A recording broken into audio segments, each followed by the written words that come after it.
Olá pessoal, tudo bem com vocês?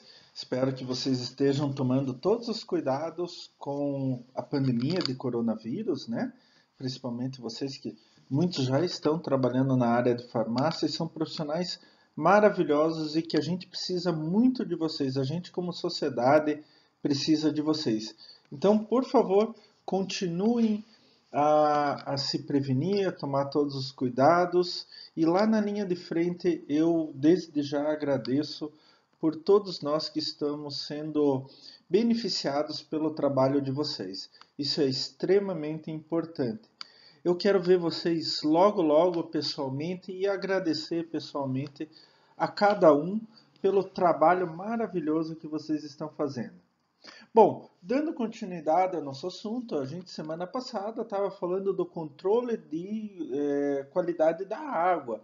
Então, na semana passada, a gente falou um pouco sobre os níveis de alerta e ação, né? O alerta, opa, tem que fazer algo, ação, ou agora obrigatoriamente. E falamos dos tipos de água, né? Tipo de água bulk e tipo de água acondicionada como produto. A partir dessa semana, a gente vai então trabalhar mais a questão microbiológica na água. Então, a gente vai falar sobre a microbiologia da água. Bom, como a gente já discutiu os diferentes tipos de água, eles também têm diferentes graus de pureza, né? Então, cada um tem sua característica microbiológica própria. Isso é devido a vários fatores.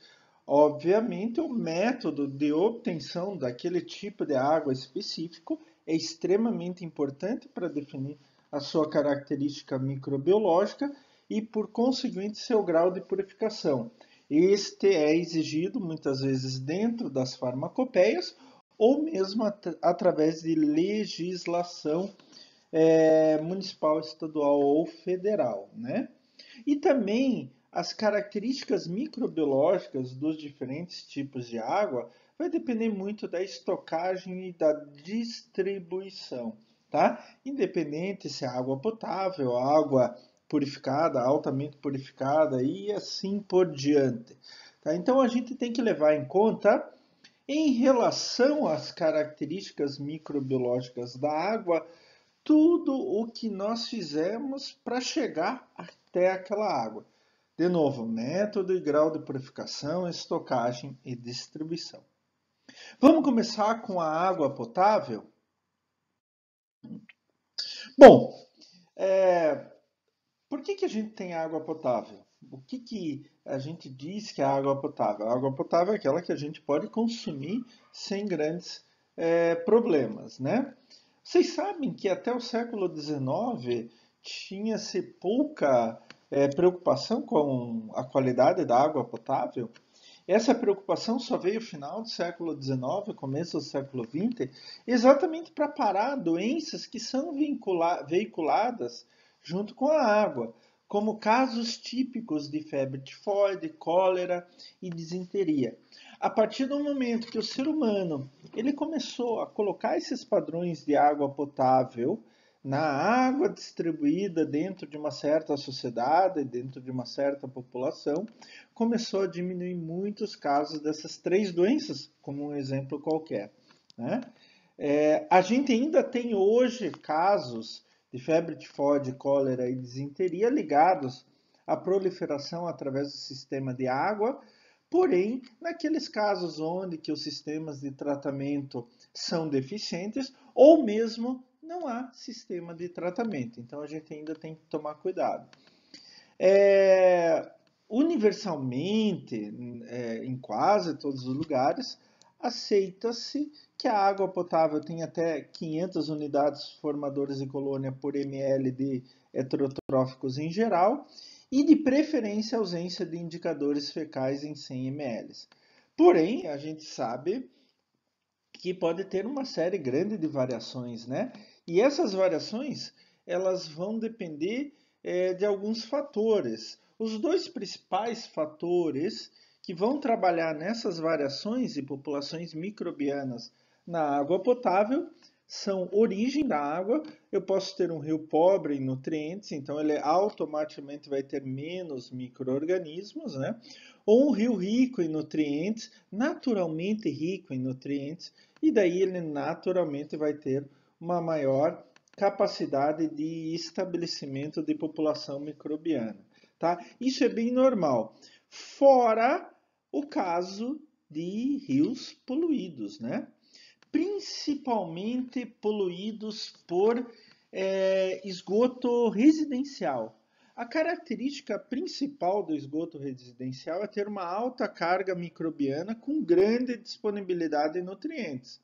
Então, isso significa que aquele rio, aquele corpo de água, da onde vai ser obtida a água para transformar em água potável, aquele corpo de água vai ser rico em nutrientes. Então, a gente tem que tomar muito cuidado com isso, tá?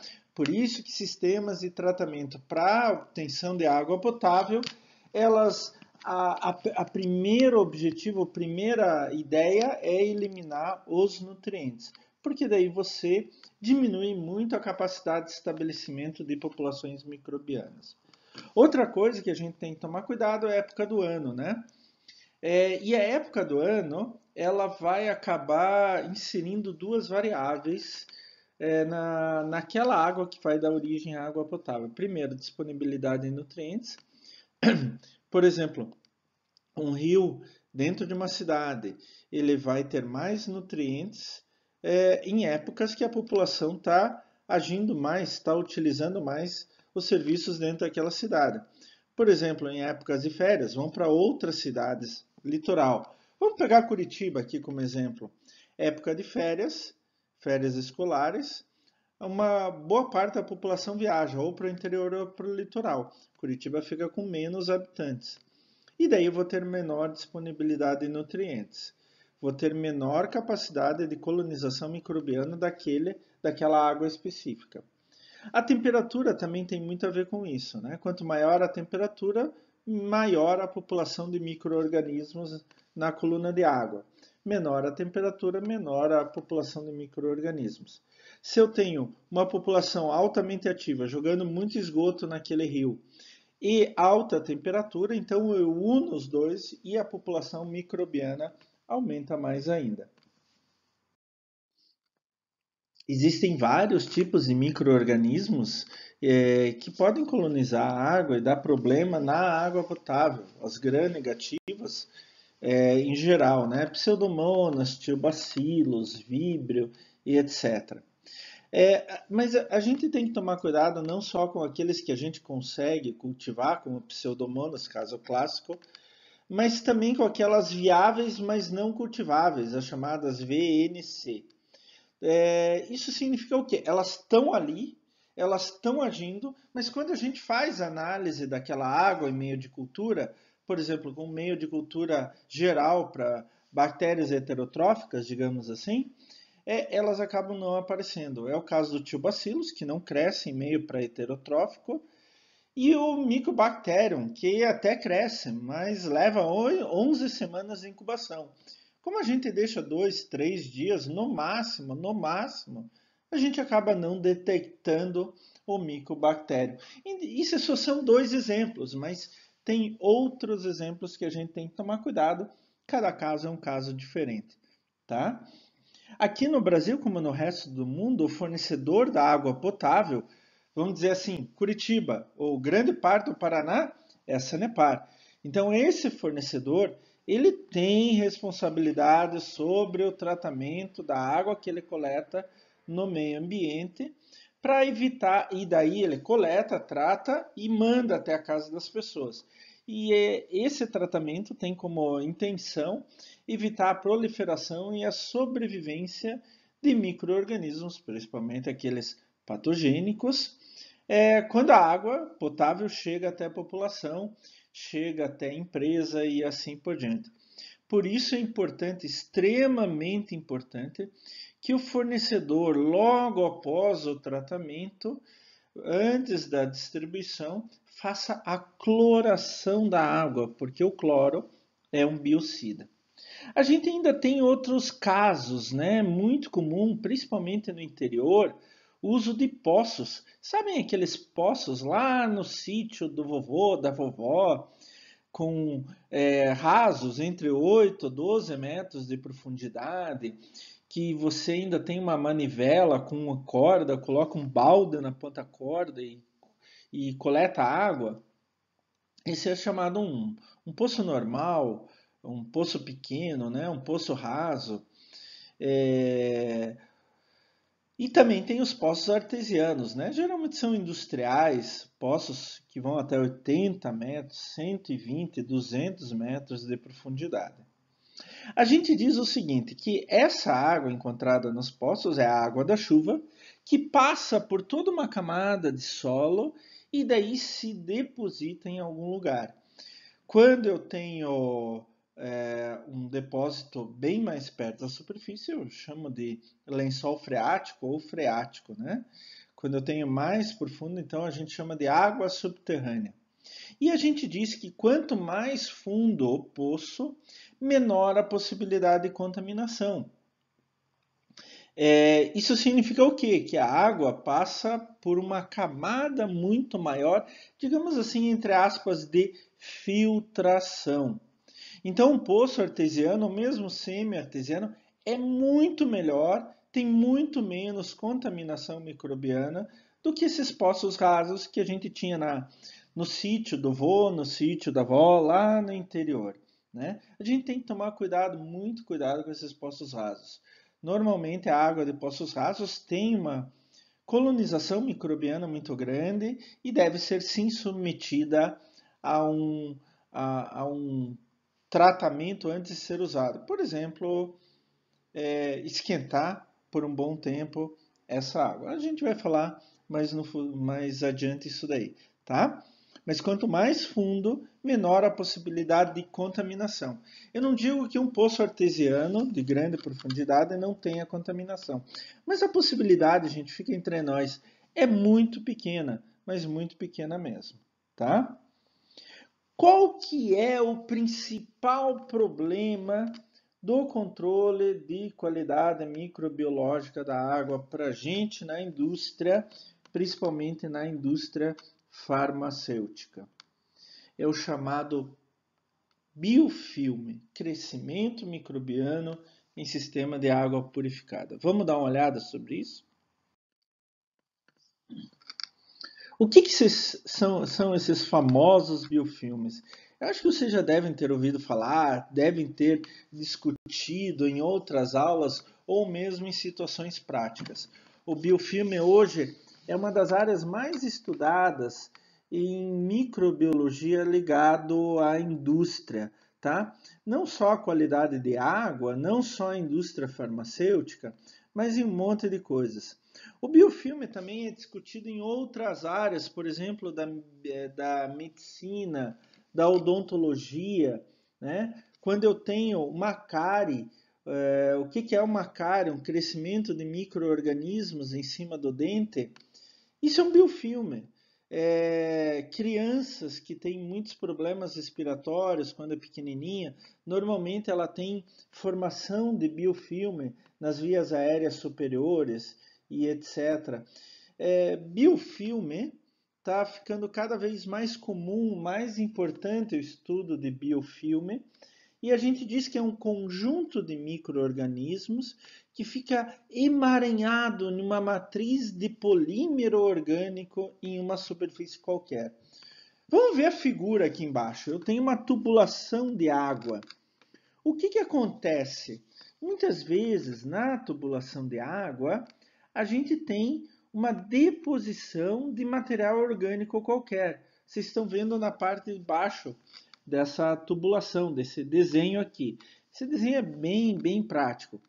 Quando eu tenho esta deposição de material orgânico, eu chamo ela de uma matriz extracelular, matriz de um polímero orgânico qualquer. Esta matriz ela vai possibilitar que bactérias que estejam na água, que a gente chama de bactérias plantônicas, prestem atenção no desenho, elas comecem a se depositar ali, formando um conjunto. formando um emaranhado junto com a matriz de polímero orgânico. E daí elas têm um lugar seguro onde elas podem se alimentar, elas podem se reproduzir e elas podem produzir uma série de coisas que vão ser então adicionadas à água. É bom lembrar, gente, que micro-organismo precisa três coisas básicas, né? Água, nutriente e temperatura. Tendo isso daí, ótimo, maravilhoso. Nesse caso, vejam de novo o desenho da tubulação de água. Nesse caso, eu tenho água, tenho umidade e tenho nutrientes que vão se acumulando nessa matriz, essa celular, nessa matriz de polímero orgânico. Então, daí se forma o biofilme. Os micro-organismos ficam seguros ali e vão vivendo a sua vida, produzindo o que eles produzem e assim por diante. E olha, mesmo a gente falou dos diferentes tipos de água de alta pureza, né, aula passada. Nessa água, bom, obviamente eu tenho umidade suficiente para os micro-organismos, né, claro. Eu tenho poucos nutrientes, em alguns casos quase nada. Porém, entretanto, todavia, mas, etc., podem se formar mesmo assim micro-organismos, principalmente no próprio sistema, como a gente vai ver daqui para diante. Então a gente tem que tomar cuidado também quando a gente tem água de alta pureza. Como assim, professor? Vamos dar uma olhada então? Gente, como que a gente faz água pura? Tem várias maneiras, né? Então eu vou usar tubulações e matrizes. Matriz é o conjunto de uma substância qualquer, por exemplo, que eu vou utilizar para limpar aquela água. O que eu vou fazer? Eu vou tirar os componentes químicos, físicos da água e também micro-organismos, certo? Por isso que eu tenho um sistema para tornar a água purificada. Pode ser matriz de carvão ativado, resina de abrandamento, resina de retenção orgânica, resina de troca iônica, né, que é a deionização, e assim por diante. Pode ser que seja superfície ultra lisa e mesmo sem carga superficial. Mesmo, no caso de tubulações, né, principalmente. Mesmo assim, eu posso ter deposição de biofilme. Eu tenho que tomar muito cuidado. É claro que uma superfície ultralisa e sem carga superficial tem menor chance de ter deposição de biofilme. Mas a gente tem que tomar cuidado. A gente tem que se lembrar que, por exemplo, resina, carvão ativado, a função principal, quando a gente pega a água, passa por ali para obter a água ultra pura, a função principal dessas resinas de carvão ativado, carvão ativo, é prender, entre aspas, a partícula. Então ela vai remover tanto partículas químicas, físicas, né, quanto partículas microbiológicas. Então eu vou remover diferentes moléculas até as bactérias ficam aderidas. Então isso acaba se tornando um abrigo para a colonização de biofilmes. Então vejam aqui bem essa figura do lado direito. Primeiro eu tenho a fase de fixação, então micro-organismos que estão pela água, eles vão se fixar em alguma superfície. Mesmo sendo superfície ultralisa e sem carga superficial, pode acontecer com menor chance, mas pode sim acontecer essa fixação. Daí eu vou começar a ter deposição de matéria orgânica, principalmente. Com esses micro-organismos vai ter a proliferação, vai aumentando. E daí vai trazer uma série de problemas. Produção de endotoxinas, outras substâncias tóxicas, diminuição do fluxo volumoso e assim por diante, né? Eu já vou falar sobre isso. Mas eu tenho que tomar cuidado que, digamos que eu tenho aqui um filtro de carvão ativado. O que vai acontecer? Ele vai prender nas suas partículas, pode ser carvão ativado, resina, etc. vai prender moléculas, vai prender bactérias, e daí ali vai se formar um biofilme. Não é só no encanamento. Encanamento a gente tem biofilme em casa, nos canos de casa, isso é certeza absoluta.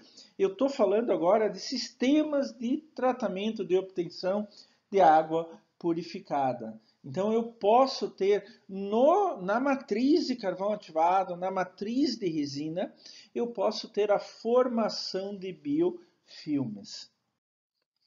Então, o que acontece no nosso caso específico?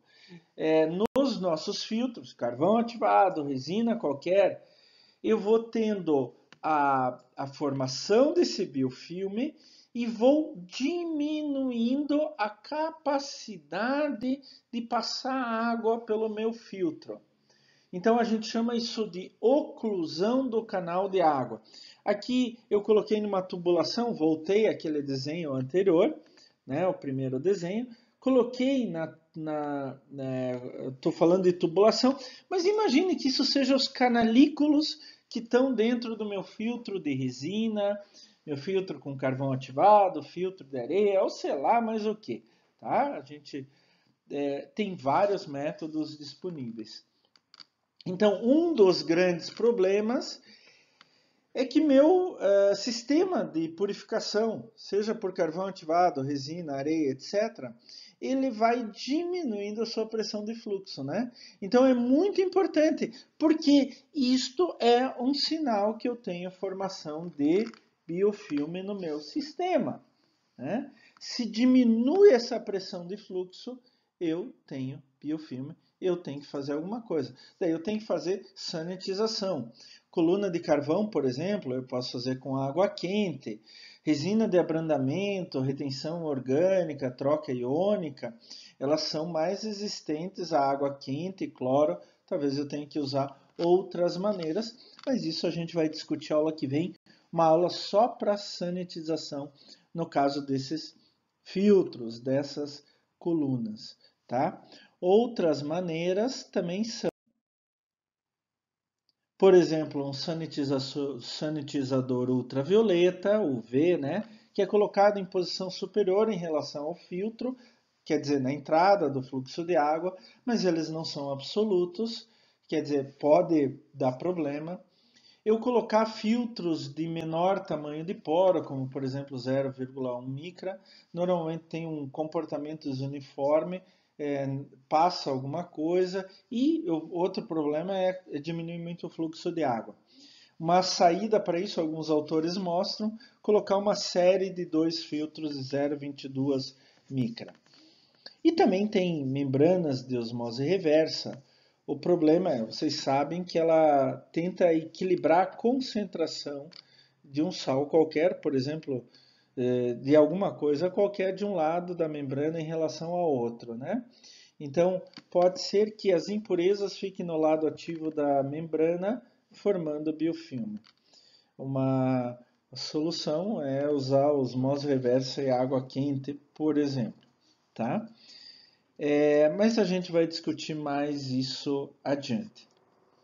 O que é importante agora, no momento, a gente discutir com mais qualidade, com mais cuidado, são os sistemas de tratamento de água para tentar trabalhar essa questão do biofilme. Como que o sistema de tratamento de água que a gente, porventura, utilizar, ele vai se comportar em relação ao biofilme.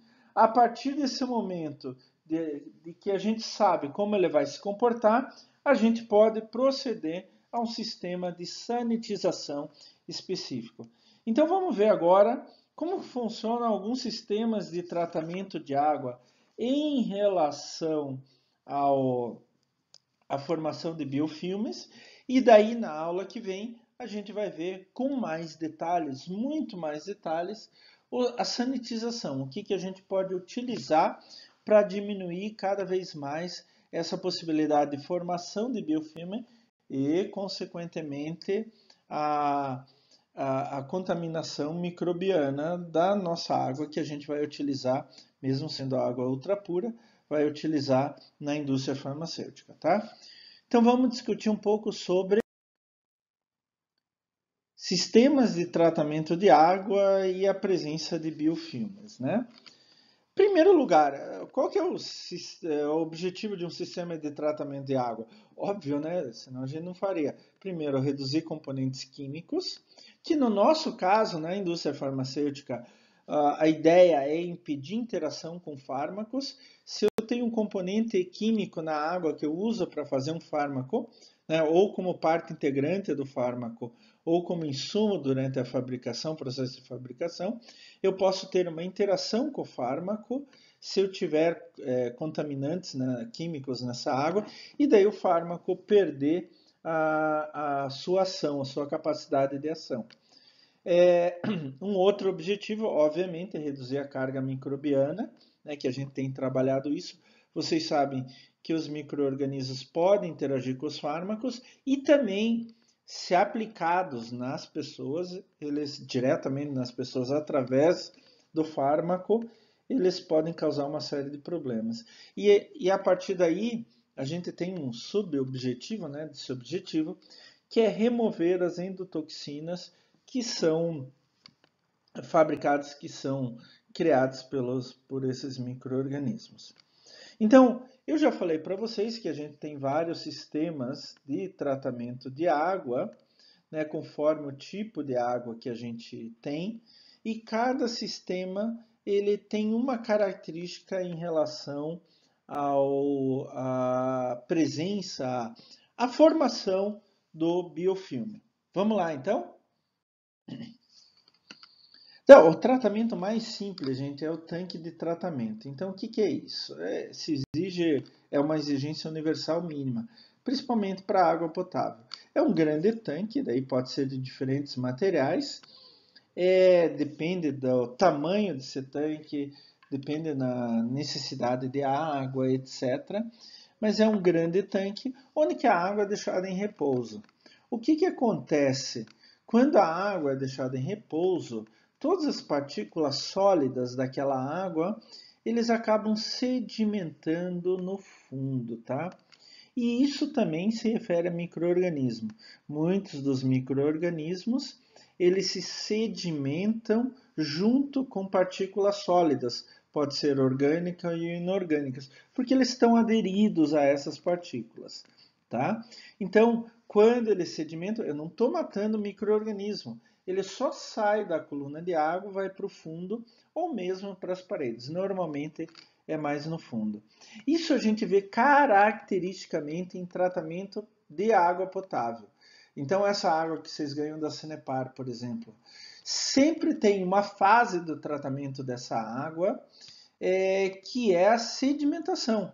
É um tanque simples, literalmente, gente, onde que a água é deixada em repouso por algumas horas, tá? E daí todas as partículas mais pesadas se sedimentam no fundo. E isso pode e vai formar biofilmes, tá?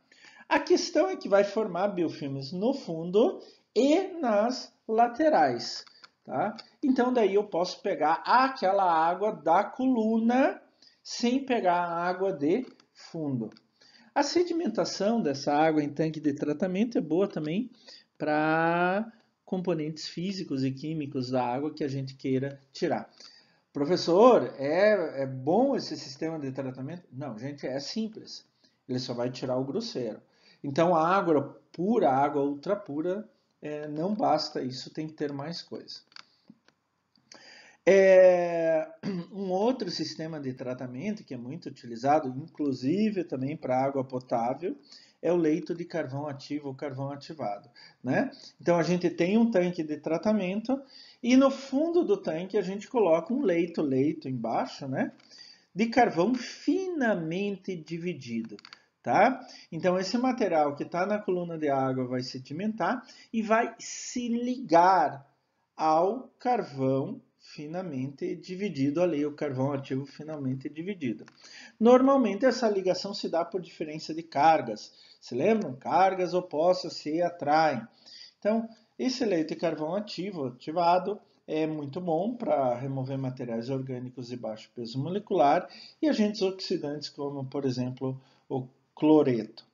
O problema é que vai formar biofilme ali. Porque eu não matei os micro-organismos, né? Que vão se juntar junto com esses materiais orgânicos e tal, e vão se ligar ao carvão ativado no final, tá? Qual que é a diferença para o tanque de tratamento? O tanque de tratamento não tem nada, eu tenho uma sedimentação no fundo. No carvão ativo, a presença do carvão faz com que essas partículas e micro-organismos se liguem ao carvão, tá? E fiquem ligados, formando os biofilmes assim também. O importante é que, nesse caso, eu passe por sanitização regular nesses leitos de carvão ativo. Então, de tempos em tempos, eu tenho que tirar a água, pegar esse carvão ativo e a gente fala, vamos falar mais detalhadamente, passar água quente ou vapor para sanitizar esse carvão ativo. No caso das resinas de abrandadores de água, né, pode ser resina ou outra coisa, a gente também pode ter problema, tá? Então, algumas vezes a gente tem a chamada água dura, aquela água rica em cátions de cálcio e magnésio, que são cátions biovalentes, né? Mais dois. Cálcio mais dois, magnésio mais dois. Quando a gente tem essa água dura, a gente tem que passar primeiro por uma resina abrandadora de água dura, tá? Porque esses cátions, principalmente cálcio e magnésio, podem interferir no processo de deionização e osmose reversa. Então a gente tem que passar por um pré-tratamento. Qual é o problema? Que nessa coluna de resina abrandadora de água dura, também pode se formar um biofilme. E daí também eu tenho que passar pelo processo de sanitização. Um outro sistema de tratamento de água que a gente usa na indústria farmacêutica é a deionização. Então pode ser colunas de resina, daí diferentes tipos de resina, né? A eletrodeionização e a eletrodiálise. Obviamente, coluna de resina, vocês sabem que é muito mais usado que a eletrodeionização e eletrodiálise. São colunas com cargas catiônicas e aniônicas, né? As partículas elas têm cargas positivas e negativas na sua superfície, tá? Então, quando passa a água por ali, tudo que tiver uma carga oposta à carga que está livre na superfície das partículas das resinas vai se ligar. O problema é micro-organismo também e vai começar a formar biofilme. Por isso que a gente tem que fazer constantemente regeneração com ácido clorídrico e hidróxido de sódio, que são excelentes biocidas, tá? De novo, a dica que eu já dei no slide anterior para vocês. Professor, como que eu sei que está com problema a minha coluna de resina, a minha coluna de carvão ativo, a minha coluna de areia? Quando começa a diminuir o fluxo de água. Daí eu tenho a formação de um biofilme cada vez maior entre as partículas dessa coluna e vai diminuindo o fluxo de água, tá?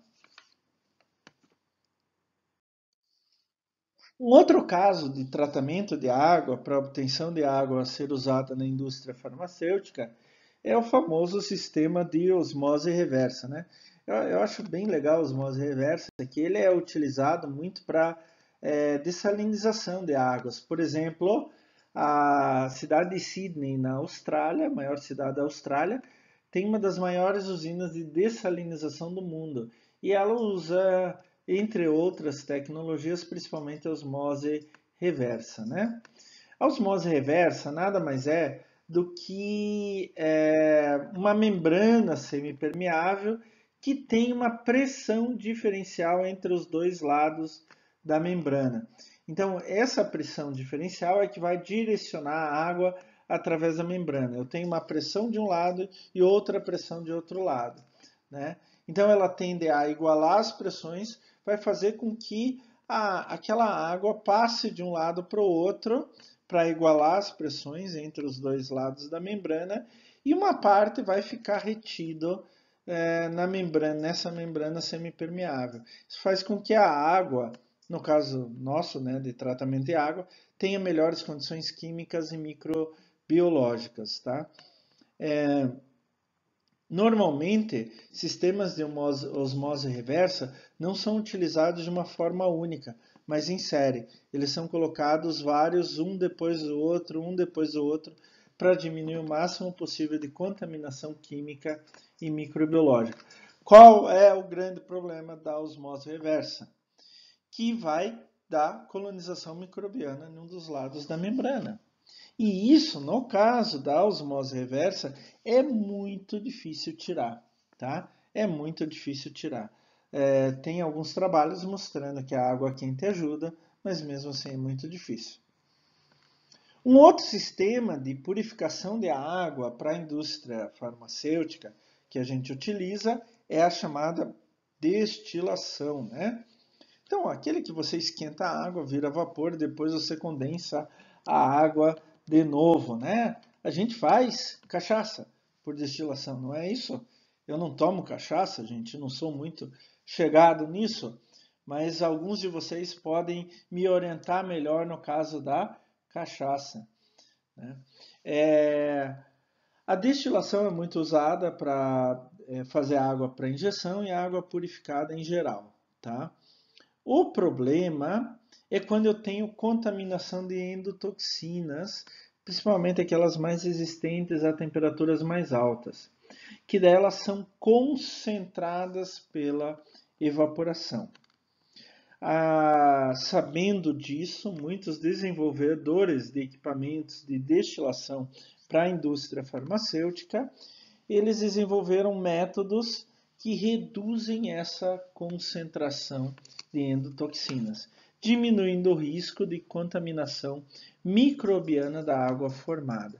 Mas equipamentos mais simples de destilação, até mesmo como para fazer certas bebidas, podem diminuir, podem aumentar o problema de biofilme. A grande vantagem das bebidas é que, principalmente cachaça, né, por exemplo, elas têm um alto teor alcoólico, que daí o álcool vai diminuir a capacidade de contaminação por micro-organismos. Mas tem uma coisa que eu queria chamar muita atenção de vocês, que algumas vezes eu vejo indústrias que algumas vezes elas deixam meio de lado essa preocupação, que é a estocagem e distribuição. Vamos lá? Gente, não adianta nada você ter um sistema de tratamento de água lindo, maravilhoso. Você assistiu às aulas do professor Klaus e sabe como tratar a questão, evitar e tratar a questão dos micro-organismos dentro da nossa água pura, né? Tem diferentes tipos de água, nossa água pura, em uma indústria farmacêutica. Não adianta nada fazer isso lindo, maravilhoso, fantástico, se a minha estocagem e distribuição, mesmo que seja interna, tá? Não estou falando só para estocar e levar para outros lugares fora da empresa, mesmo externo, interno. Se não forem adequadamente planejados, vamos ter problemas sim de recolonização e consequente contaminação. O problema é que algumas vezes a colonização, formação de biofilmes na estocagem e distribuição é de difícil detecção, principalmente quando eu vou usar canos, tá? Quando eu tenho grandes tanques, grandes meios de estocagem, eu posso ter a formação de biofilmes em lugares bem pequenos, em lugares muito específicos, tá? Eu posso diminuir um pouco essa recolonização na estocagem e distribuição, né, essa formação de biofilme, com o uso de aço inoxidável. Como eu já falei anteriormente, não é uma garantia 100%, é uma superfície ultra lisa, etc., mas não é uma garantia. E daí eu posso fazer uma série de outros métodos, né? Como por exemplo eu estou falando que eu só tenho água, e água que já foi tratada, né? Um sistema de recirculação com a água a 65, 80 graus, que são considerados um sistema autossanitizante, né? Onde que eu diminuo muito a viabilidade de micro-organismos. Qual é o problema? Aqueles micro-organismos termofílicos, que daí eu precisaria de mais de 100 graus para matar esses micro-organismos. E quando eu submeto a água a mais de 100 graus, o que, que eu faço? Eu evaporo a água, né? Temperatura de evaporação depende da altitude, onde que aquele local está, mas é entre 95 e 105 graus, tá? Depende da altitude. Vamos fazer uma média de 100 graus, 101 graus, tá? Eu teria que, para matar esses micro-organismos, submeter a água acima de 100, 101 graus. Dependendo do micro-organismo, até mais do que isso. E daí eu torno a água vapor. E com isso eu tenho uma dificuldade maior no meu sistema. Então, a gente tem que tomar todos os cuidados possíveis na estocagem e distribuição para que não haja formação de biofilmes, tá? Então, uma coisa é antes de estocar, antes de distribuir, limpar bem todo o equipamento, etc. Mas na aula que vem, a gente vai falar com muito mais detalhes sobre esses processos de sanitização. Se a gente não fizer bem esses processos, a gente vai ter problema com micro-organismos no controle da qualidade da água. Então, gente, só nos lembrando, na aula passada, a gente viu limites de alerta, limites de ação e tipos de água, né? Bulk e acondicionada como produto. Na aula de hoje, a gente viu que é muito importante a gente controlar os micro-organismos nos diferentes tipos de água, como a água potável. A gente viu que em qualquer sistema que tenha água, e no nosso caso, na indústria farmacêutica, água purificada, pode ter ação de biofilmes, né? Pode ter a formação de biofilmes, que é um emaranhado de micro-organismos em uma matriz de polímero orgânico depositado em uma superfície qualquer. E nós vimos também que em qualquer sistema de tratamento de água, a gente pode ter essa formação de micro-organismos, né, de biofilmes, como tanques de tratamento, leitos de carvão ativo, abrandadores de água, de ionização, sistema de osmose reversa, destilação e mesmo na estocagem e distribuição. Então, na aula que vem, a gente vai ver como fazer a sanitização de tudo isso para ter uma água de muito melhor qualidade microbiológica e garantida, que a gente pode utilizar na indústria farmacêutica sem ter uma preocupação que aquela água vai mudar alguma coisa no meu princípio ativo ou vai contaminar o meu cliente, meu paciente final. Tá certo? De novo, se cuidem em relação à pandemia de coronavírus, por favor. Eu quero ver logo, logo o sorriso de cada um de vocês na sala de aula. Tá certo? Um abraço a todos e até a próxima aula, gente.